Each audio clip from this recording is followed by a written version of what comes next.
Hey everybody, welcome to the Big Liberty Show. I've got a very special episode for you guys this week. The Institute of Race Relations has released its Reason for Hope report.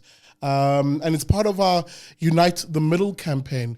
Again, the suggestion being that the racial polarization, the racialism, and the outright racism that is so played up by vested interest groupings in this country, a crooked coalition at times of, academia, media, and politicians in particular, actually isn't representative of what this country really is. By and large, South Africans, who I often describe on the show as being, generally speaking, God-fearing, law-abiding, and family-orientated, are not as race-obsessed as the identitarians would have you believe, let alone the different groupings of them, either the woke, blacker than black, blacker than thou types, or the, on the other side, the other conundrum, the blacks are responsible for everything grouping. These two fringe groupings who I've always argued on the show are exactly that, a fringe. No matter how loud social media amplifies their voices, one ought to remember that they are a fringe in this country, and that really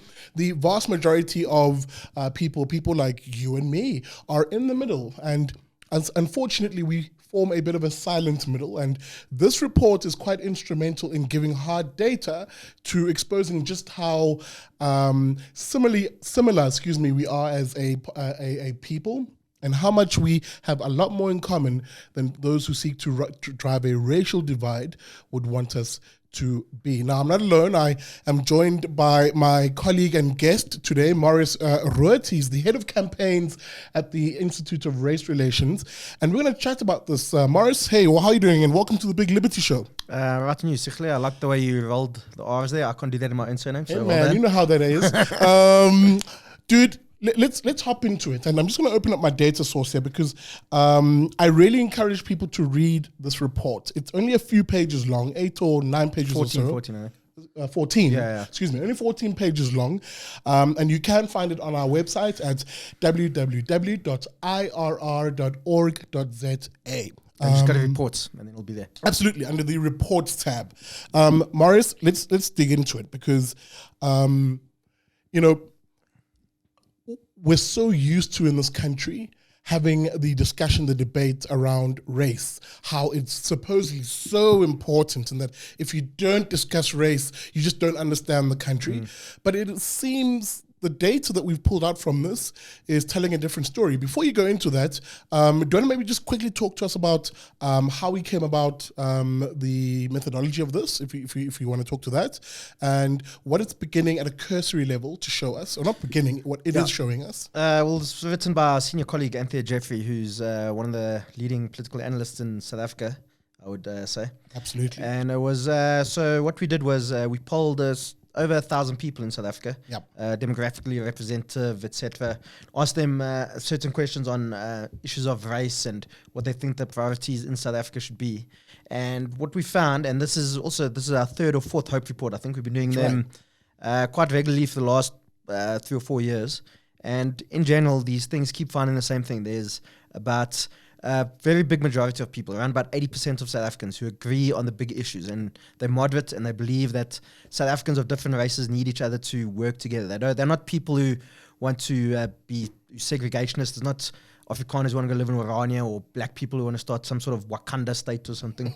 There's people who, as people who know that South Africans need each other to work together, and this is something that's where we realized in the early 90s, the reason South Africa avoided civil war and managed to transition fairly successfully was because the moderate middle of South Africans found each other. The fringe groups, the RVB on the right and so on, they were excluded. On the left, ZAPO and PAC to a degree were also excluded. The people who were still militant during the transition were excluded. The moderate middle of South Africans, white, black, English, Afrikaans, Zulu, Jewish, Muslim, Christian, decided to work together to build a country for everybody. Absolutely. And now if we want to succeed again today, we're going to have to do that again. I mean, it's quite unfashionable now to speak about Nelson Mandela, but we need to sort of invoke the spirit of Nelson Mandela, or the spirit of 94, if you want to call it that.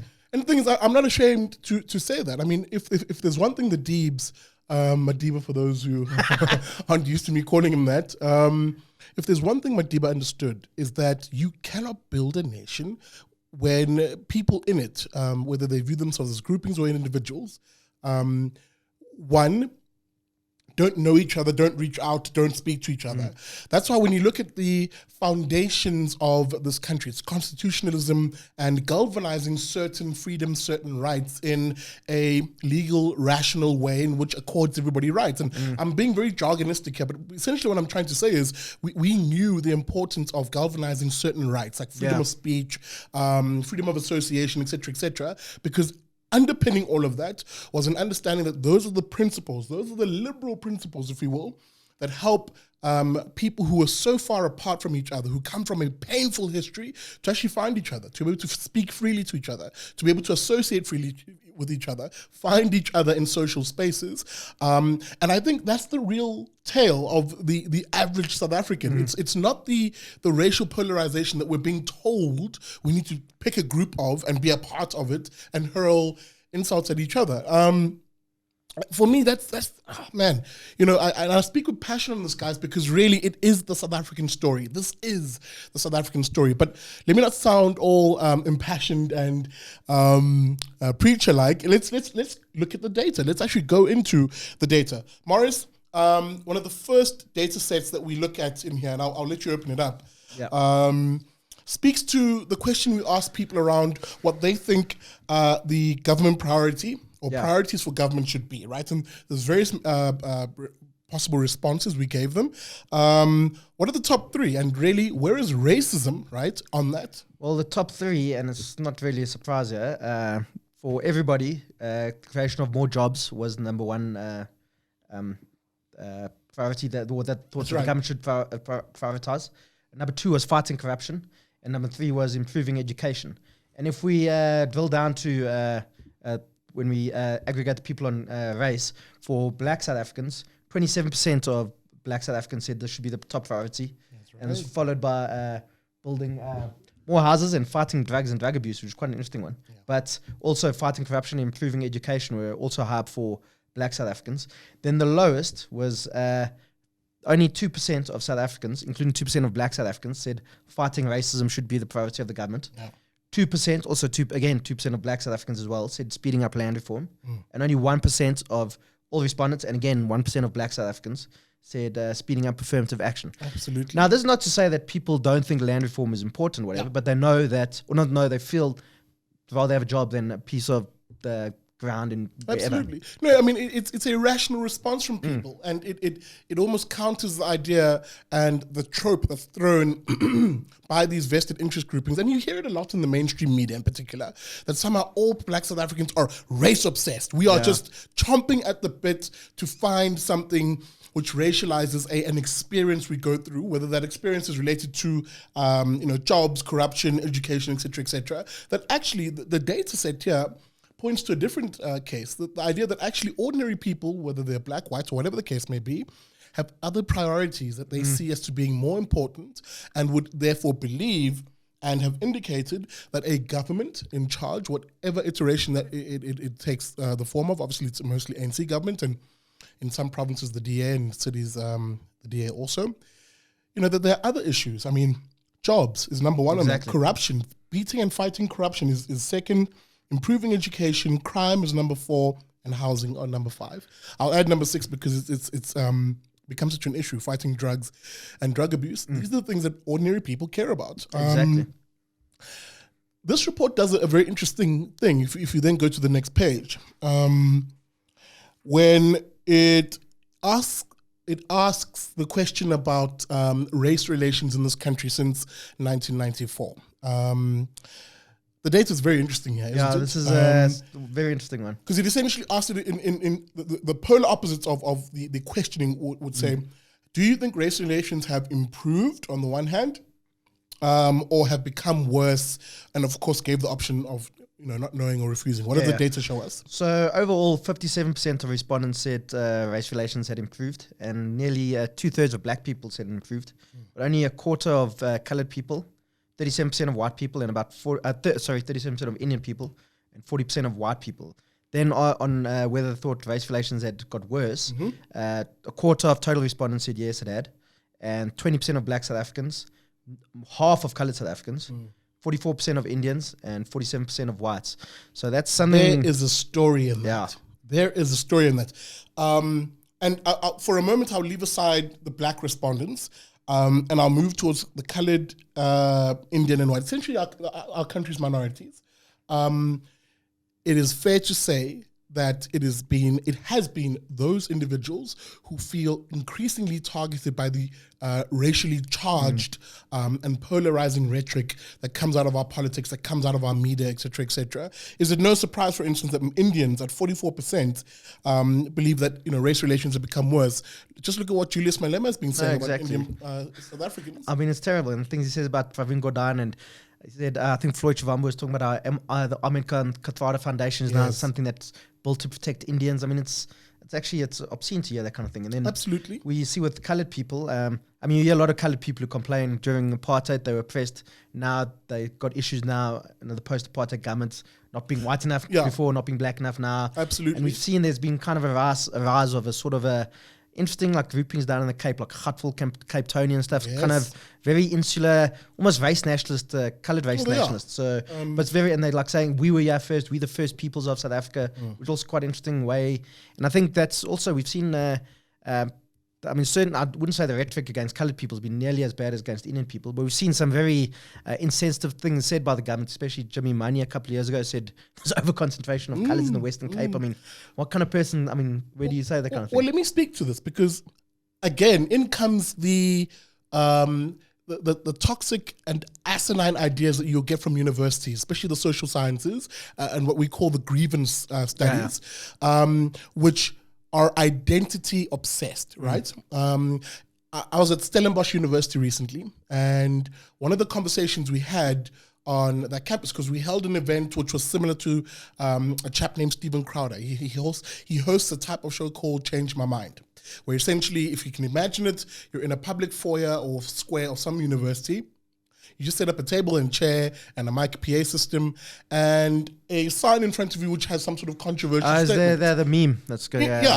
So he'll say something like, all whites are racist. Change my mind, right? Something just purposefully controversial. Or Voters will win the World Cup. Change my mind. That one. Anyway.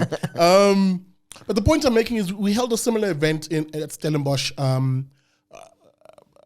that particular format. And one of the comments, or quite a few of the comments from a very particular grouping that had coalesced and sort of kept to itself in the broader student population that was there. We had about 300 people sort of at one point. And there's this very consistent little grouping of what you could see are the woke types, the identity-obsessed ones, the trendy lefties. And they kept hurling these insults, especially when a coloured person would speak and go, and the coloured person wasn't speaking perhaps what they ordain as to being what people of colour should say. They'd say, you're a sellout, or you're you think you're white, etc., etc. And I remember thinking... It's tone policing, that's exactly what it is. And not only that, it's also race policing, because there's this implicit assumption from them that purely based on the fact that that man is a coloured, it was a guy, that he should kowtow to their narrative of what a coloured person should be. And this guy was just like, no, hang on, I'm an individual. But towards the end of it, he felt that pressure of now having to say pro-black things in order to fit in. And I'm going a very long route in getting this point out, essentially. Ideas matter. And the ideas we're seeing being produced by universities, of which the graduates of them are finding their way into the media, essentially into society, into the media. They're becoming your politicians. A lot of the Fees Must Fall guys now are in parliament. They're finding their way at your local HR department in some corporate. Those ideas, exactly, those ideas that are race obsessed, that trade on identity, that segment and don't view people as individuals and see them as groups, have implications in how language is formed in society and how certain people feel under attack. And I'm not surprised when I see, for instance, that the highest number of people who think race relations have become worse are minorities. Exactly. But also I just want to point out, so there's lots of parallels you can draw to the apartheid days when for white person was like maybe apartheid is actually a bad thing. They've called it K-Butti and all these horrible words. I mean, there was incidents, I think, in the late 80s where there was an Afrikaner professor and he said the Mfekane myth is rubbish. There wasn't an empty country when the Boers arrived there. Ovia Bear went and tarred and feathered the fellow. You know, and this kind of thing, it just shuts down debate. This is the way, this is the only way, this is the only debate we can have, or there's no debate, there's the only idea we can put forward. There's no debates actually allowed.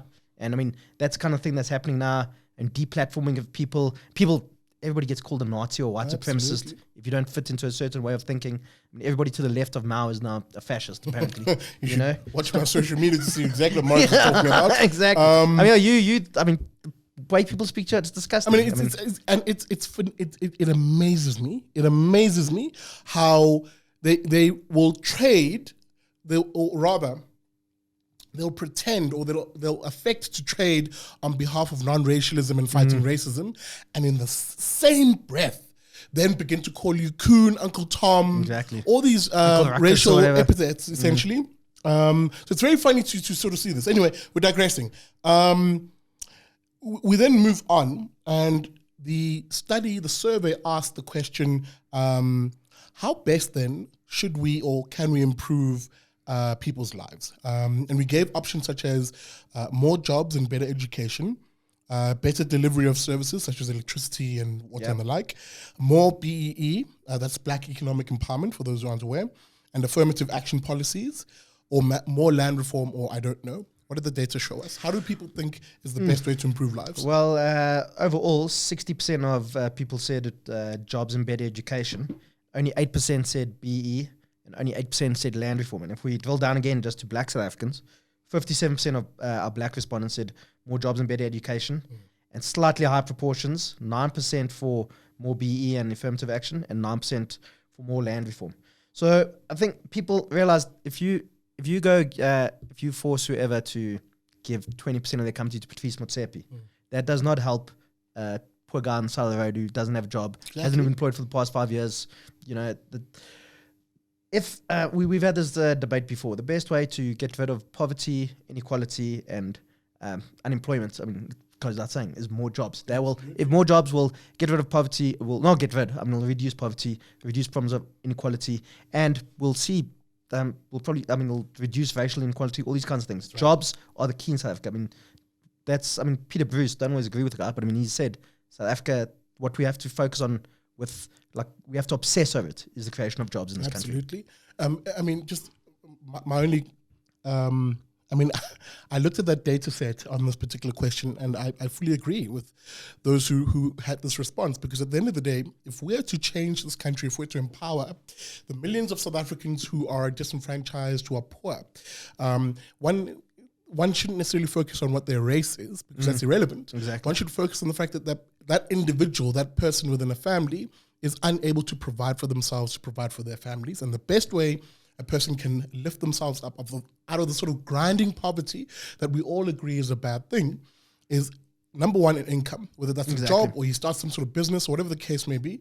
An income, from that income, he builds savings. And when I talk about household savings, economists will understand this when I say it's household savings. The idea that you can build the household and retain your wealth within it and improve the living standards within the household. And of course, from those household savings, you can buy options, better options. Exactly. The sort of private healthcare that those in the middle class, the hoofty ones, enjoy and seem to want to have as an exclusive preserve of them, a better education for their kids so that people aren't relegated just to state options for these things. That's the kind of society I think we want to build. Also, I just want to point out, I think if we say race is a proxy for disadvantage, that is also actually, I don't want to say racist, but it's fundamentally, what's the word I'm looking for? It's a patronizing way of thinking. I mean, Absolutely. Are you telling me now, Kagiso Rabada, is a disadvantaged person? Is he a person that needs a leg up? The man, his father's a neurosurgeon, his mother's a lawyer. He's worked very hard. He's one of the best one of the best bowlers in the world. You're telling me he's a poor victim, the poor man? No, he's a man who's worked hard, but he had the opportunities which he took. Absolutely. But we've got to look at him as an individual who's achieved a lot, but he had the opportunities too. But I mean, as you were saying, most disadvantaged people in this country, the vast majority are black. But so if we just focus on disadvantaged people, invariably you'll target black South Africans. So what if we help 10 poor white South Africans? So what?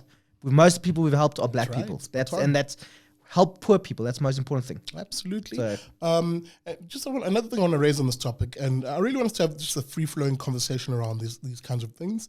I have a fundamental problem with using race as a proxy for disadvantage too, or empowerment rather, because invariably when you use race, it's often those of the chosen race who are well-to-do who become the perpetual beneficiaries of empowerment. And we've seen this. The record of history is absolutely crystal clear when it comes to this. So that when there is an empowerment deal or a BE deal or even affirmative action criteria used, it is those blacks who are well off, the ones who are middle class, and the ones who, by extension, have a closer proximity to political power, in other words, friends in the political elites, who become the beneficiaries of these. It's not the guy, as you were saying, who's pulling the cart right now as we speak, digging through your trash. Up at 3 in the morning to get to wherever. Absolutely. It's not the guy on the sand dune, because I've been mocked about this on social media. Like, what is it with the poor guy in Cape Town sand dunes? But it's true. I think we've become so desensitized as South Africans to the plight of the next man, who lives on that sand dune, who lives on that shack near the N2 or whatever the case may be. A great example is what happened with Goldfields, where Mampele, Gayton McKenzie, Ashwin Willemse. Exactly. Ashwin Willemse, Exactly. he's a man who played rugby for the Springboks. Then he gets given 60 million rand, whatever it was, in shares. Mampele as well, somebody who's been, whatever you think about her now, she has achieved a lot She's in a her privileged life. woman. She's a medical doctor by training, and was in the World Bank, was head of UCT, whatever the case is. Also given 60 million rand. Just because they color their skin. How does that help? Absolutely. Some poor guy who's been unemployed, is maybe doesn't have the greatest grasp of on writing and reading and English and so on. It is absolutely the bottom line. If you are going to use race as a means of picking society's winners and losers, invariably those of the winning race who are most well off are the ones who will benefit over and over and over. And you will create a resentment even within that grouping of those who maybe possess a particular hue that you claim is needs to be empowered, but are sitting on the outskirts not benefiting. That is a anger you are forging within a society. But a great example, if you look at Gini coefficient, which is a measure of inequality, if you're not aware, in South Africa, our Gini in the last 20 years has gone up a little bit. It's still very high. It's about 0.61 or something. But if you look at just race groups, the race group with the largest Gini coefficient is black South Africans. Yeah. And why? Is because the insiders, the people who've had contacts or lucky enough to go to university or whatever, have benefited from post-apartheid South Africa with the growing economy, opening up to the rest of the world and so on. But the vast majority of people, largely because of apartheid and the disadvantage they received from that, have not benefited. They've been left behind. That's why we've seen, and this is why we'll see the growth of parties like the EFF and so on. So even though the people themselves are anything but disadvantaged, they're leaders.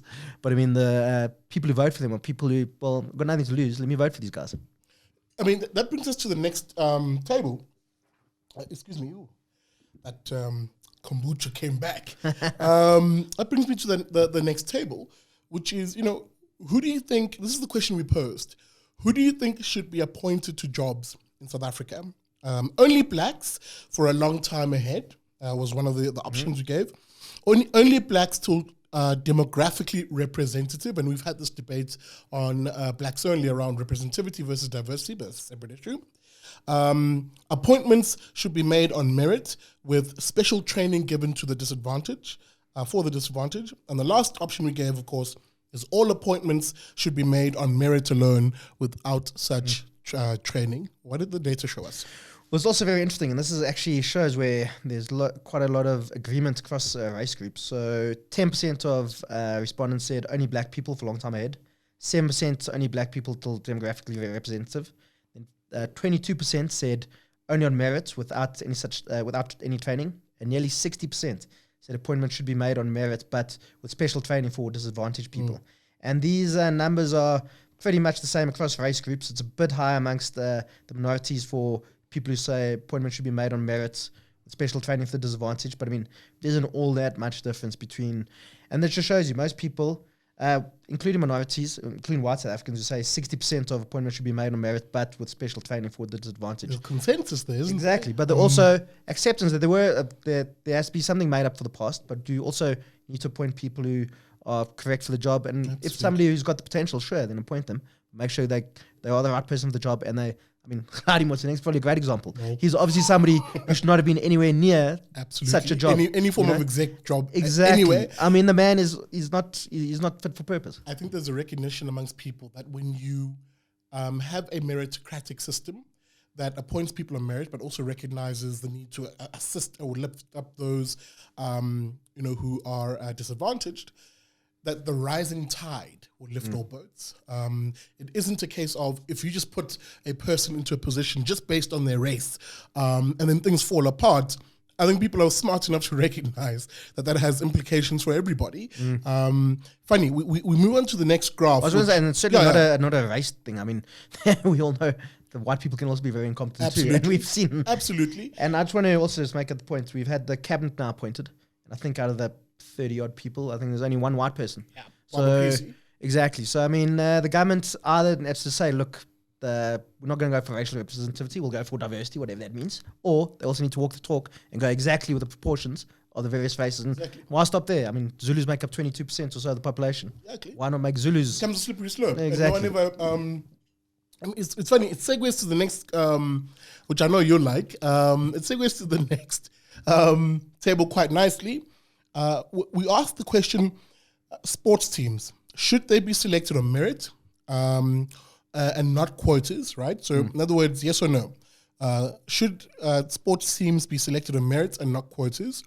Interesting results. This shows you, this is almost, there's also consensus on this one. 83% of people said our sports team should be selected on merit, with 82% of Black South Africans agreeing. White South Africans were the ones with the highest. 96% of whites said it should be selected on merit. So, and Kagiso Rabada actually did an interview with the Quick Info. He echoes the same and sentence. he said, at national level, you must pick people on merit. And as we've seen now, I think there's an argument to be made that there should have been quotas in the 90s, which there were. And I think there's probably still an argument to be made for quotas at lower levels of the game, getting kids who maybe didn't have the opportunities of other kids to playing, where they maybe wouldn't have had the opportunity.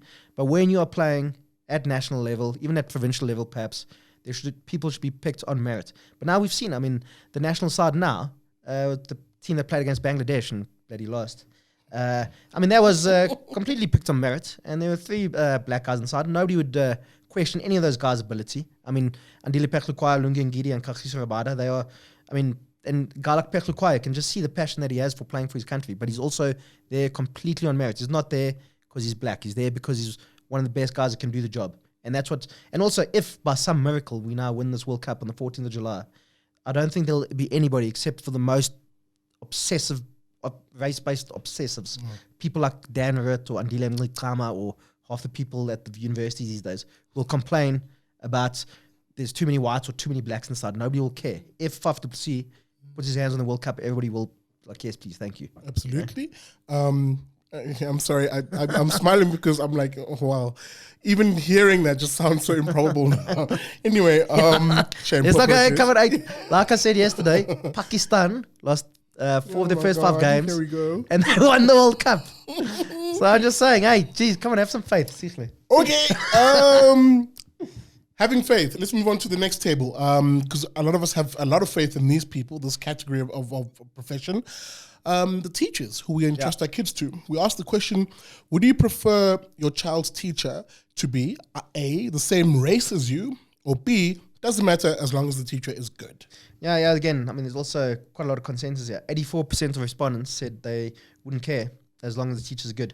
And quite interestingly, it was black South Africans who had the lowest proportion of that. Only 81% of black South Africans said they didn't care as long as the teacher was good, while proportions for coloured, Indian, and white South Africans was all above 90%. That's quite interesting, but overall, there's broadly consensus. People just want their kids to be taught by the best people that are out there. So absolutely, they don't really care whether a person's black, white, or Martian, as long as they're a good teacher and care about the kid. That's. Just very quickly, guys, a quick reminder, you can find this report on the IRR website, irr.org.za, and look under the reports tab. We're not going to go through every single table. We just want to pick out the more interesting ones. And we want you to continue the conversation, of course, on on the YouTube page, our Facebook group, or even on Twitter. You can find Marius at Marius C. Ruiz. Yeah. You can find me, of course, at Big Daddy Liberty or at Big Liberty Show. Guys, excuse me, I'm so used to saying guys because there's often so many of us in the studio. Let's do two more, I think. Yeah, Then because I know exactly which one I want to pick, or the ones I want to pick. I still want to look at table 7, where we asked people the question, and this is a more interpersonal one and a personal one. Have you ever personally experienced racism that was directed at you? What does the data show us, Morris? This is an interesting one, and I'll let you talk about that one because I don't want to. So 58% of respondents said no, they'd never actually personally experienced racism. Mm-hmm. Nearly two-thirds of Black South Africans said they'd never experienced racism, while only 30% of coloured South Africans said the same.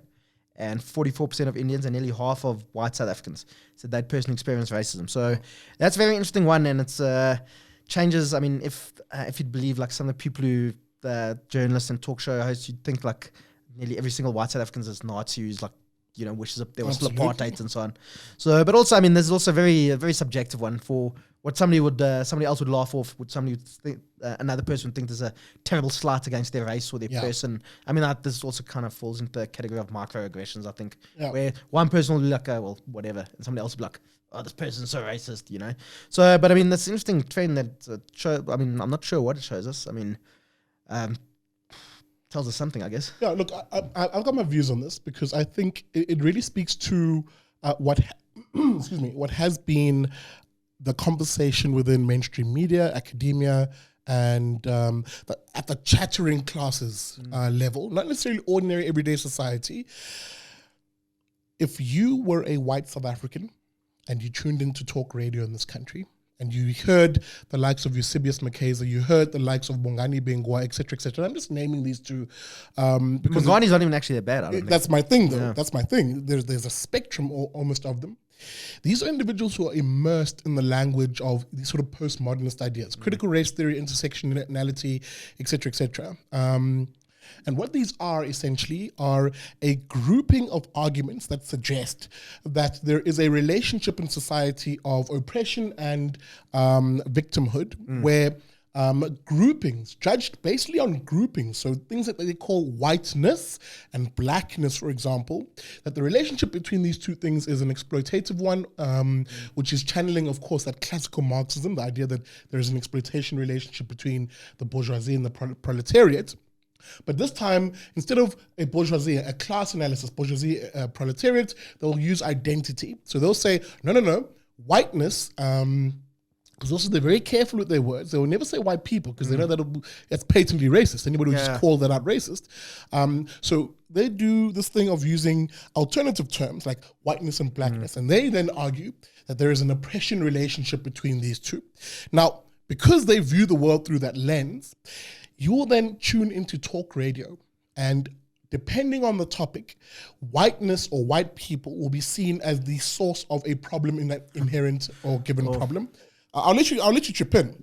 And in the same breath, on the same coin, the other side of it, blackness or black people are always the inherent victim of that situation. Now, if you're listening to this as a white person, as an Indian person, as a colored person, essentially this country's minorities, you're thinking, but hang on, I'm not like that. And my friend network is not like that. I'm not this evil, out to get black people racist that we're being typecast under the name of whiteness that we are. I don't build structures of oppression in society.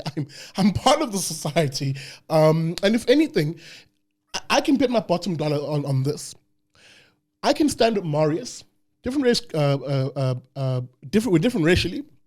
I can stand with Marius in a public space, and if we both saw a racist incident, I can bet my bottom dollar Marius and I would be some of the loudest voices to call that racism out. In fact, to shame the racists. But if you were to believe the identitarians, they would say, no. In that same situation, Marius would agree with that particular form of racism, and I would feel victimized by it and powerless, etc. Marius, you wanted to chip in? I was trying to say, I mean, this whole grievance studies thing, it's infecting everywhere. I mean, I'm on Facebook, I'm on a African science fiction fancy African reading group or for African writers and readers. I don't really contribute. I just read it every now and again. And then I saw this weekend, somebody shared there's some medieval fair in Johannesburg. So a bunch of nerds will go there and pretend they live in the whatever 1300s. But anyway, so what was used as to advertise the thing was a little white girl sitting on a unicorn. And now this, and then the admin of a group is a white guy lives in the UK, pointed out now this is shows how white South Africans are, trying to build a bubble of whiteness, and use of fantasy is is part of structural racism. I was like, what the hell, dude? Like, come on, how does it build structural racism? Like, that makes no sense. But that's, if you see the world through these lenses. Same on Twitter a couple of months ago now, I think. Tokelo Nhlapo, I think he was involved in the EFF. I'm not sure if he's anymore. Anyway, he tweeted he saw a white guy gave a black beggar a banana. Yes. And now that is that is evidence of this terrible racism. Lose your mind, exactly. Everybody. It's terrible. But to South Africans' credit, most people, including a lot of black people, were like, what did you give the dude? Exactly. You gave him nothing. So what if you gave him a banana? You the one who's being racist by thinking it's racist to give a black person a banana. He's impugned that characteristic on that situation. Morris, we're going to wrap up. And there is a silver lining in all of this. Yeah. I mean, we also asked South Africans questioning around how do we make it better, right?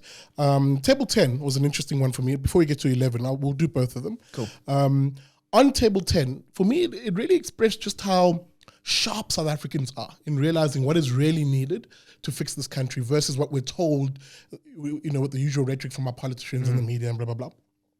Excuse me. We asked the question, with better education and more jobs, inequality between the races will disappear, right? So we put a statement rather to people. We said, with better education and more jobs, inequality between races will disappear. Do you agree with this or you disagree? What do we see there? And there, 3/4 of South Africans agreed with that statement. Absolutely. And was pretty much across the board on race. That was pretty much the proportions as well. 74% of black South Africans, 84% of coloureds, 75% of Indian South Africans, and 86% of white South Africans. So there's broad consensus there that with better education and more jobs, inequality between races will disappear. And I mean, it's true. Self-explanatory. And it feeds into the next one where we basically said the different races, and we've asked this one before, and we've cited it on the show quite a lot. We asked people the question, or we actually put the statement again, the different races need each other for progress. There should be full opportunities for all. Do you agree or disagree with this? Yeah, and that shows you nearly 90% of South Africans agreed with that. Absolutely. And apart from black people, over 90% of all the other race groups did, and 86% of black South Africans. So this is something I remember Pik Botha, I think in the early 90s, former foreign minister under the apartheid government, he said, South Africa's a zebra. If you shoot in the black stripe, it'll die. If you shoot in the white stripe, it'll die. Absolutely. And it's right. I mean, this country, it's got its problems, but it is a great place, and it's only a great place because of black, white, Indian, and coloured South Africans. All, whatever our backgrounds and so on, we've built something to be proud of, and something we need to carry on working towards. And for the people who've been locked out of opportunities and haven't benefited from this country, those are the ones we need to bring in and benefit from the formal economy, from the jobs, from the wealth that does exist in South Africa. And just my closing view on this, this is what we mean when we talk about the silent majority in this country. I mean, we have a figure here of 88%. 88% of your fellow South Africans have agreed with the statement that the different race groups in this country, the different class groups, if you will, need each other, if there's to be progress in this country. It is on this basis that I often make the statement that you do not believe and should not believe the fringe voices, loud as they may be, especially on social media. You need to take a walk outside and talk to the people next to you. Talk to the guy who is, taking a jog down a suburban street or whatever the case may be. Talk to the taxi driver who's hustling, working his butt off, trying to put, a meal at the end of the day on his table. Talk to the shop attendant who's packing your bags. These are ordinary, everyday South Africans, people who share the very same values as you, people who I, again, broadly describe as, being God-fearing, law-abiding, and family-orientated people. I mean, I may have mentioned yesterday, but I think that chap down on the Cape, I can't remember his name, but the petrol attendant gave the lady 100 rand. I mean, guys, probably he doesn't have much, and he was happy. And he didn't care that the lady was black or white. I mean, I saw some people on Twitter said he only did that because the lady was white and whiteness, blah, blah, blah, whatever. there's two people being nice to each other. Let's forget again. about, It's often the identitarians who impugn their own prejudice onto other people. Exactly. Ordinary people don't think like that. They think, oh my goodness, this is a fellow South African, a brother, a sister, if you will. Exactly. I care about what they go through in order to provide for themselves and their families. I even see on care deeply about each other. But you see on Facebook often somebody will be like, oh, so and so lost their wallet, and be a black person like put the white person's ID up. Please help me find this person. They got so much money, or vice versa. I mean, people don't care about. I mean, let's also say racism has not disappeared in South Africa. Yeah, Still, of course, that is a problem, but it's definitely not the biggest problem that we face as a country. Absolutely. That you hear it. Racism is not the problem that we face or the biggest problem that we face in this country. There are other substantive, real-day, everyday issues that we share across the full spectrum of who we are as a nation. And it begins with you. It begins with viewing people as individuals. It begins with seeing other people as people who care about not only getting opportunities for themselves, but off the basis of that, being able to provide for their families. They have the exact same values as you. And that is the message, really, that on the one hand, this report, again, this is not an airy-fairy, fluffy report. It's hard data that we asked you, the respondents, to tell us what you think on these and other issues. So I encourage you guys to have a good read through this. And then, as I said, take a walk outside. For a moment, put away your phone. Don't listen to the loud gnashing of teeth by racists and identitarians. Actually talk to people around you, and you'll realize that there is something about this country that you have to care about and fight for. That is how you build a nation, and that's how we, if we work together, build an economy. Guys, this has been an episode of The Big Liberty Show. I really wanted to get this report out to you guys. I'll give the descriptions and the link as to how you can find it. I did say you'll find it on our IRR website. And yeah, guys, this is the work we do here, amongst other things, but we still need your support to make this work happen, to get these reports out, to put our content together, to provide it to you. So consider joining our crowdfunding campaign called the Friends of the IRR. And hey, donate between 70 and 90 Rand a month. You can do that by SMSing your name to 32823, and one of our call center agents will give you a call. That SMS will cost you 1 Rand, and terms and conditions do apply. But hey, if you don't like SMSs because you're thinking, hey, that's like yesteryear stuff, you can find us online at irr.org.za/join, and you can sign up for a monthly debit order on there. Guys, just one more thing. You can find our other shows, such as The Daily Friend and Blacks Only and the Big Daddy Liberty vlogs on my YouTube channel. Just search for Big Daddy Liberty on YouTube. And remember to like, comment, share, and subscribe to the channel. Please share it as widely as possible. Guys, thank you so much for watching. I'll see you on that next episode of The Big Liberty Show.